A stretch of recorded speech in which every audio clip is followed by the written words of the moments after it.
नमस्कार, स्वागत है आप सभी का। मैं हूं आपके साथ निहारिका महेश्वरी। सचिन पायलट और अशोक गहलोत की लड़ाई राजस्थान में इस वक्त की सबसे बड़ी खबर है। खबर ये नहीं है कि राजस्थान की 200 सीटों पर विधानसभा चुनाव होने जा रहे हैं। खबर यह है कि कांग्रेस विधानसभा चुनाव के रण में उतरने से पहले अपनी पार्टी के भीतर जो रार है, जो रण है, उसको लड़ रही है।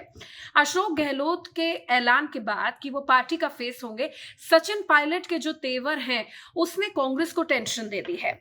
आपको यहां बता दें कि सचिन पायलट गुस्सा है, नाराज है। वो ये कह रहे हैं कि बीजेपी की जब सरकार थी और कांग्रेस ने बोला था कि जब हम सत्ता में आएंगे तो इन भ्रष्टाचार के आरोपों की जांच करेंगे, वो आज तक नहीं हुई। इसको लेकर सचिन पायलट कह रहे हैं कि मैं सरकार को कहूंगा और सरकार के खिलाफ अनशन पर बैठूंगा, इसके सरकार के खिलाफ, अपनी ही सरकार के खिलाफ प्रदर्शन करूंगा कि उन्होंने भ्रष्टाचार के मामलों में बीजेपी सरकार जब थी तो अभी तक किस तरह की कार्रवाई की है और कार्रवाई नहीं की तो क्यों नहीं की।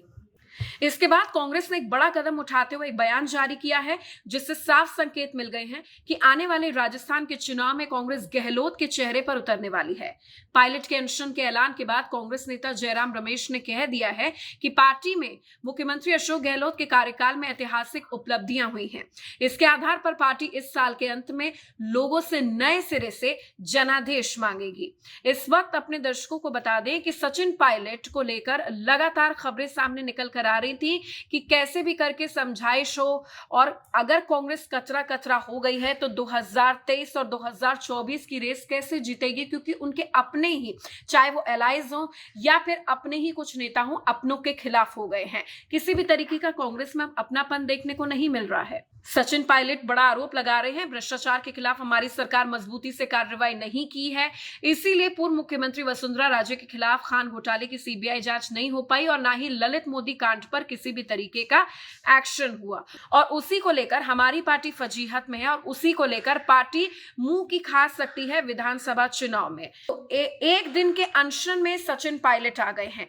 यहां पर गौर करने वाली बात है कि राहुल गांधी भारत जोड़ो यात्रा के दौरान जब वो राजस्थान में प्रवेश हुई थी तो उन्होंने कहा था कि आप दोनों साथ रहिए, आप दोनों मेरे एसेट हैं। लेकिन अशोक गहलोत के सीएम फेस के चेहरे आने के बाद सचिन पायलट के तेवर और आक्रामक हो गए हैं। अशोक गहलोत जादूगर माने जाते हैं राजस्थान की पॉलिटिक्स के, और जहां पर भी वो क्षेत्रीय क्षत्रप के तौर पर भी नियुक्त होते हैं। लेकिन अब जो सचिन पायलट का जो एक ये चुनावी स्टंट है, या इसे जैसे कि बोला जा रहा है एक धड़ा की पॉलिटिकल गिमिक है, ये अशोक गहलोत के खिलाफ कितनी बड़ी बात हो सकती है। देखिए, अशोक गहलोत अगर अनशन में कही गई बातें या सचिन पायलट की कही गई बातें मान लेते हैं तो उससे सचिन पायलट का कद बढ़ेगा, और अगर नहीं मानी तो यहां पर सचिन पायलट एक मजबूत नेता, एक पावर के तौर पर उभरेंगे और एक ऐसे लीडर के तौर पर उभरेंगे जिसने अपनी ही पार्टी की गलतियों को सामने निकाल कर ले आए। यानी कि दोनों केसेस में सचिन पायलट की जीत है, दोनों केसेस में पर्सनली उनकी जीत है।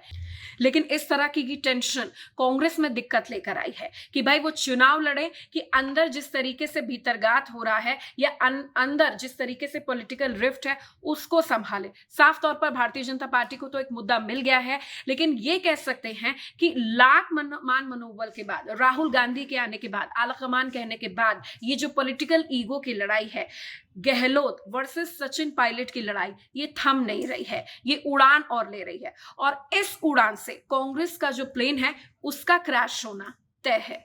नमस्कार।